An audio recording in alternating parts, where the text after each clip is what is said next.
তথ্য কেন্দ্রে তথ্য ও পরামর্শ সেবা প্রদানের জন্য থাকতে হবে অফলাইন ও অনলাইন তথ্য ভাণ্ডার। যেমন অফলাইন তথ্য ভাণ্ডার হিসেবে জীবন ব্যবহার করা হয়। জীবনে কৃষি, স্বাস্থ্য, শিক্ষা, দুর্যোগ ব্যবস্থাপনা, আইন ও মানবাধিকার ইত্যাদি গুরুত্বপূর্ণ বিষয়ের উপর বিশাল তথ্য ভাণ্ডার গড়ে তোলা হয়েছে।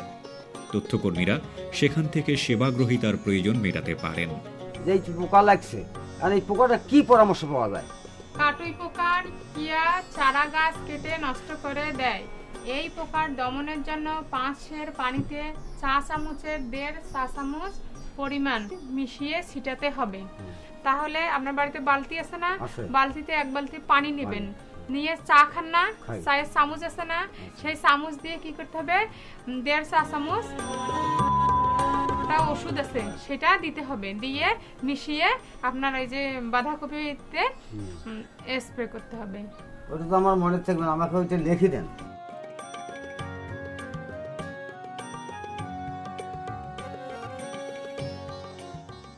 সেবা প্রদানের পর তথ্যকর্মী সেবাগ্রহীতাকে একটি সেবা কার্ড প্রদান করবেন এবং নির্ধারিত সার্ভিস চার্জ গ্রহণ করবেন। এই সার্ভিস চার্জের জন্য তিনি সেবা গ্রহণকারীকে একটি ভাউচার প্রদান করবেন।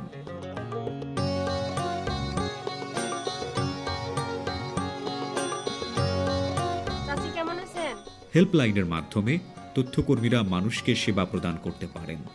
ইন্টারনেট সংযোগ সহ ক্লাসমেট পিসি থেকে স্কাইপের মাধ্যমে বিশেষজ্ঞদের সাথে সেবাগ্রহীতাকে সরাসরি পরামর্শ দেয়া হয়।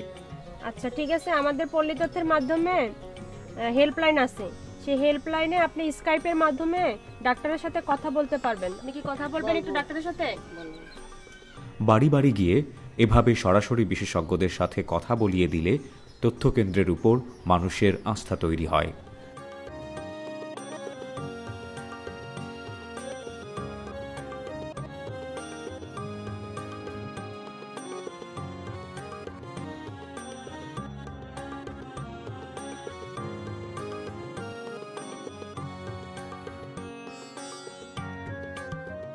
আচ্ছা, একজন সেবা গ্রহণকারী আপনাদের সাথে কথা বলবে, আপনারা একটু কথা বলেন।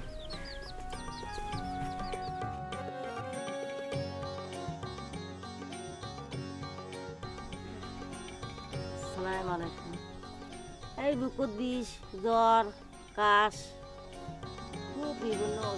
যারা বাড়ি বসেই এ ধরনের সেবা পেয়ে থাকেন তারা সেবা মূল্য দিতে দ্বিধা করেন না। আচ্ছা, এই যে আপনি যে 10 টাকা দিলেন সেটার হচ্ছে যে এটা ভাউচার রিসিপ্ট, হ্যাঁ, আর এই কার্ডটা রাখা দিবেন। এই কার্ডটা হইতেছে আপনার পরবর্তীবারে যখন যাবেন আমাদের ওখানে তখন এই কার্ডটা নিয়ে যাবেন, এই নাম্বারটা আমাদের লাগবে। ঠিক আছে? আচ্ছা আপা, আমার মেয়ে তো ইন্টারমিডিয়েট পাস করলো, তো ঢাকা ইউনিভার্সিটিতে ভর্তি করাতে চাই, তো এখানে কোনো তথ্য বা পরামর্শ পাওয়া যাবে? তথ্য কেন্দ্রের সেবা প্রদানের একটি বড় মাধ্যম হচ্ছে ইন্টারনেট। তথ্যকর্মী ইন্টারনেটে গুগলের মাধ্যমে সেবাগ্রহীতার জন্য প্রয়োজনীয় তথ্য খুঁজে বের করে সেবা প্রদান করেন। গুগল ছাড়াও সব ধরনের অনলাইন সুবিধা গ্রহণ করতে তথ্যকর্মীরা গ্রামের মানুষকে সহায়তা করেন। আচ্ছা, তোমার পয়েন্ট কত? 4.63 কোন বিভাগ? আর্টস বিভাগ। এখানে তো সার্কুলার তারা ছাড়ছে, তো আরো 1 মাস দেরি আছে, তুমি ভর্তি হতে পারবা। এসএসসি এবং এইচএসসির কাগজপত্রগুলো নিয়ে আসেন, এখান থেকে ফর্ম পূরণ করে আমরা পাঠিয়ে দেব। ঠিক আছে? এখান থেকে ফর্ম পূরণ করা যাবে? জি, এখান থেকে ফর্ম পূরণ করা যাবে।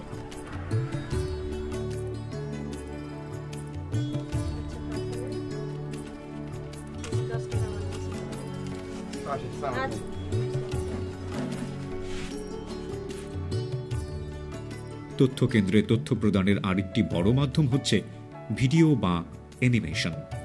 ভিডিও বা অ্যানিমেশনের সাহায্যে গ্রামের মানুষ খুব সহজেই যে কোনো বিষয় সম্পর্কে খুব পরিষ্কার ধারণা পেতে পারেন।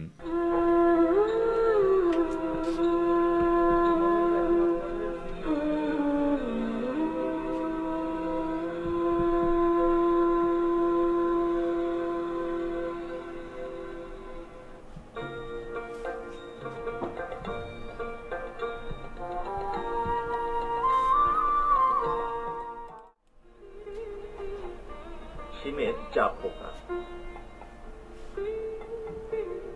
পোকা আক্রমণের লক্ষণ: জাপ পোকা শিমের একটি মারাত্মক ক্ষতিকর পোকা। এই পোকা নরম, ছোট ও কালো রঙের হয়। এই পোকা গাছের কচি ডগা, পাতা ও ফুলের রস খেয়ে ফেলে। গাছের রস খাওয়ার ফলে গাছ দুর্বল হয়ে পড়ে। ফুলের রস খাওয়ার ফলে ফুল শুকিয়ে যায় ও ফুল থেকে ফল হয় না। আপনি তো দেখলেন কিভাবে সিম গাছে জাপ পোকা ধরে, কিভাবে ওষুধ দিতে হবে। তো আপনি যেভাবে এখানে দেখানো হলো ঠিক তেমন করে গিয়ে আপনি ওষুধ সিম গাছে স্প্রে করবেন। 7 দিন পরে আবার আমাদের পল্লী তথ্য কেন্দ্রে এসে আপনি বলবেন যে আপনার সিম গাছের কি উপকার হলো, আপনি কি উপকার পেলেন। ঠিক আছে? শুধু তথ্যকেন্দ্রে বসেই নয়, তথ্যকর্মীরা ক্লাসমেট পিসির সাহায্যে সরাসরি মাঠে গিয়েও কৃষকের ফসলের সমস্যার সমাধান করতে পারেন। এই যে ভাই আসেন না, আসেন, আপনিও আসেন একটু। আমরা ওই বেগুন খেতে যত সমস্যা আছে তো ওগুলো আমরা একটা কম্পিউটারে দেখবো এখন। আসেন এক জায়গায় বসে দেখে তাহলে আপনারা বুঝতে পারবেন যে খেতে আরো পরে সমস্যা হলে কি কি করা হবে। এটা দেখলে বুঝতে পারবেন। ওই বেগুনের খেতে যে সমস্যা হয় ওগুলো আপনার দেখা যাচ্ছে এই পোকায় আপনাদের বেগুন কাটে, তাই না? যত আদা, যত রকম শাকসবজি আছে চাষ সব কিছুর ওখানে এর মধ্যেও আছে। এই পোকা কিন্তু যখন ফলটা বের হয় তখনই কিন্তু এই পোকাটা ধান, পাট সবকিছু এখানে আবাদ করার পরামর্শ দেওয়া আছে। তাহলে আমি আজকে আসি, আজকে একটু সামনের গ্রামে যাবো। তো আপনারা তা আপনারা সময় করে একদিন কেন্দ্রে আসেন। হ্যাঁ, আমার পাশে না, আপনাদের পাশেই তো।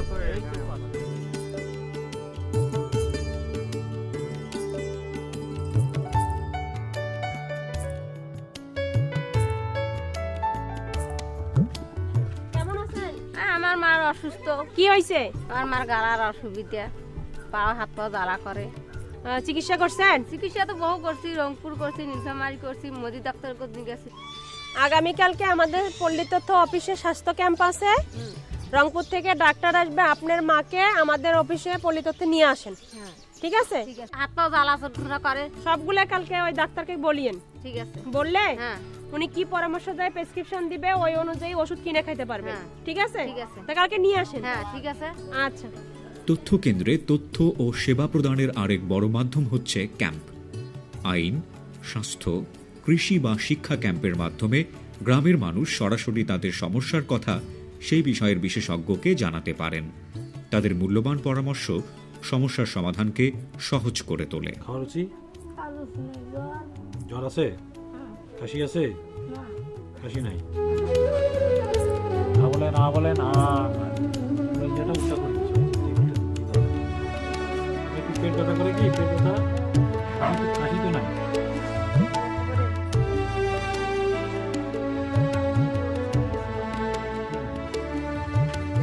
এই ওষুধগুলো খাবেন আপনি, কি হলো আমাদেরকে আবার জানাবেন।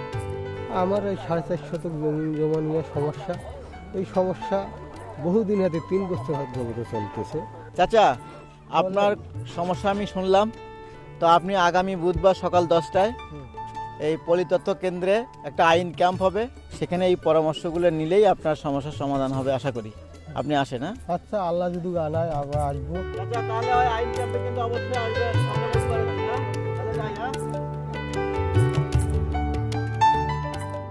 সব ওই একটা রায় মোর পক্ষে হলে ওই আপিল করলে সাথে সাথে জমির উপর নিষেধাজ্ঞা জারি হল। ইতিমধ্যেই কোর্টে মামলা আছে, বিজ্ঞ আদালতে মামলা আছে, সেই পর্যন্ত আপনাকে অপেক্ষা করতে হবে।